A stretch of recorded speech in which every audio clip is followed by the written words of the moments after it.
يا قاتلتي بكرامة خنجرك العربي، أهاجر في القفر وخنجرك الفضي بقلبي، وخنجرك الفضي بقلبي، وأولادي عشقتني بالخنجر والهجر بلادي. ألقيت مفاتيحي في دجلة أيام الوجد، وما هاد هنالك في الغربة مفتاح يفتحني. هذا أتكلم من قفلي، من أقفل بالوجد وضاع على أرصفة الشام سيفهمني. من كان مخيما يقرأ فيه القرآن بهذا المقبل العربي سيفهمني. من لم يتزور حتى الآن وليس يزاود في كل مقاهي الثوريين سيفهمني.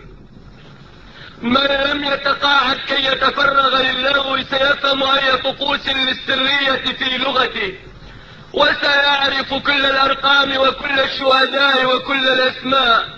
وطني علمني أن أقرأ كل الأشياء. وطني علمني أن حروف التاريخ مزورة حين تكون بدون دماء. وطني علمني أن التاريخ البشري بدون الحب عويلا ونكاحا في الصحراء. وطني، هل أنت بلاد الأعداء؟ وطني، هل أنت بلاد الأعداء؟ هل أنت بقية داحس والغبراء؟ وطني، انقذني، رائحة الجوع البشري مخيفة. انقذني من مدن يصبح فيها الناس مداخن للخوف وللذبل مخيفة، من مدن ترقد في الماء الآسن كالجاموس الوطني وتجتر الجيف. انقذني كضريح نبي مسروق.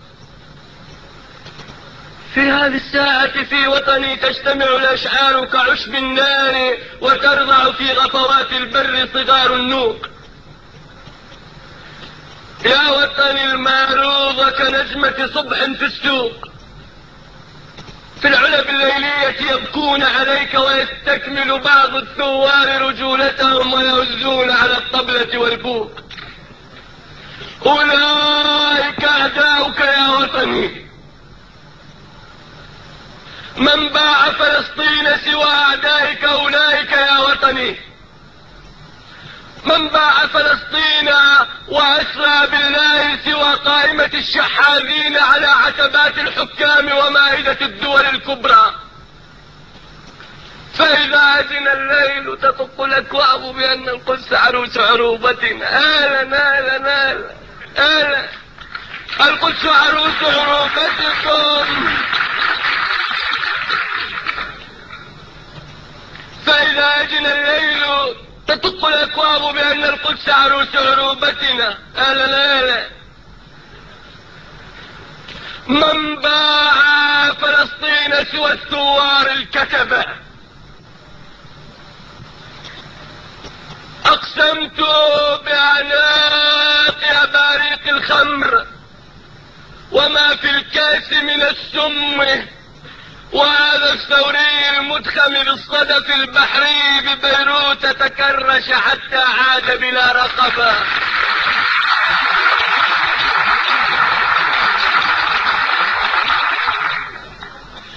أقسمت بأعناق أباريق الخمر وما في الكاس من السم، وهذا الثوري المدخم بالصدف البحري ببيروت تكرش حتى عاد بلا رقبة. أقسمت بتاريخ الجوع ويوم السغبة، لن يبقى عربي واحد إن بقيت حالتنا هذه الحالة بين حكومات الكسبة. القدس عروس عروبتكم، فلماذا أدخلتم كل زنات الليل إلى حجرتها وسحبتم كل خناجركم وتنافختم شرفا وصرختم فيها أن تسكت صونا للعرض؟ فما أشرفكم أولاد القحبة، هل تسكت مغتصبا؟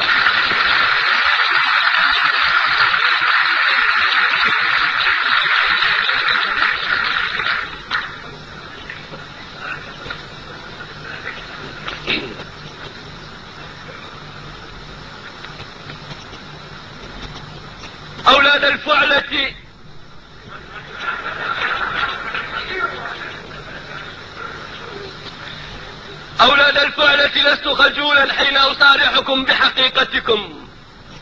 إن حظيرة خنزير أطهر من أطهركم.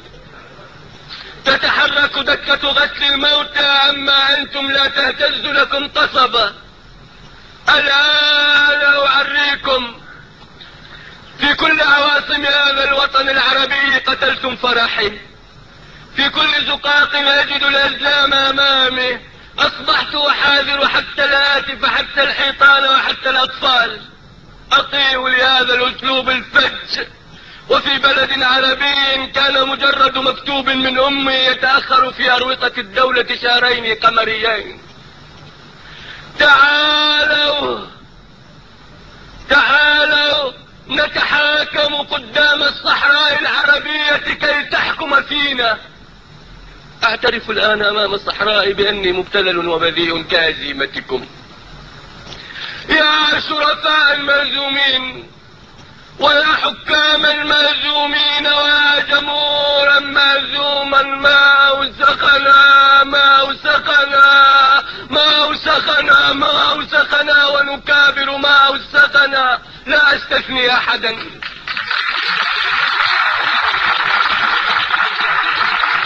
هل تعترفون أنا قلت بذيء رغم بنفسجة الحزن وإيماض صلاة الماء على سكري وجنوني للضحك بأخلاق الشارع والسكنات ولحس الفخذ الملصق في باب الملهى؟ يا جمهورا في الليل يداوم في قبو مؤسسة الحزن، سنصبح نحن يهود التاريخ وناوي في الصحراء بلا ماوى. هل وطن تحكم الأفخاذ الملكية هذا وطن أم مبغى؟ هل وطن تحكم الأفخاذ الملكية هذا وطن أم مبغى؟ هل أرض هذه الكرة الأرضية أم وجر ذئاب؟ ماذا يدعى القصف الأممي على هانوي؟ ماذا تدعى سمة العصر وتعريس الطرق السلمية؟ ماذا يدعى استمناء الوضع العربي أمام مشاريع السلم وشرب الأنخاب مع السافي فورد؟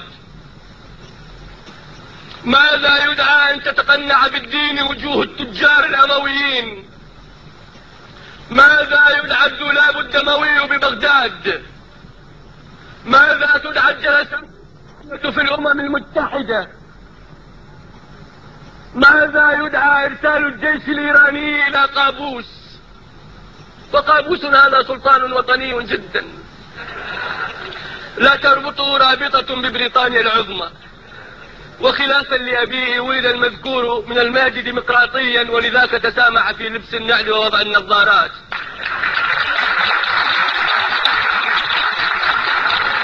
فكان إن اعترفت بمآثره الجامعة العربية يحفظها الله. ماذا يدعى إرسال الجيش الإيراني إلى قابوس؟ وقابوس هذا سلطان وطني جدا، لا تربطه رابطة ببريطانيا العظمى. وخلافا لأبيه ولد المذكور من الماجد ديمقراطيا، ولذاك تسامح في لبس النعل ووضع النظارات. فكان إن اعترفت بمآثره الجامعة العربية يحفظها الله. وإحدى صحف الإمبريالية قد نشرت عرض سفير عربي يتصرف كالمومس في أحضان الجنرالات وقدام حفاة صلالة. ولمن لا يعرف أن الشركات النفطية في السكنات هناك يراجع قدرته العقلية.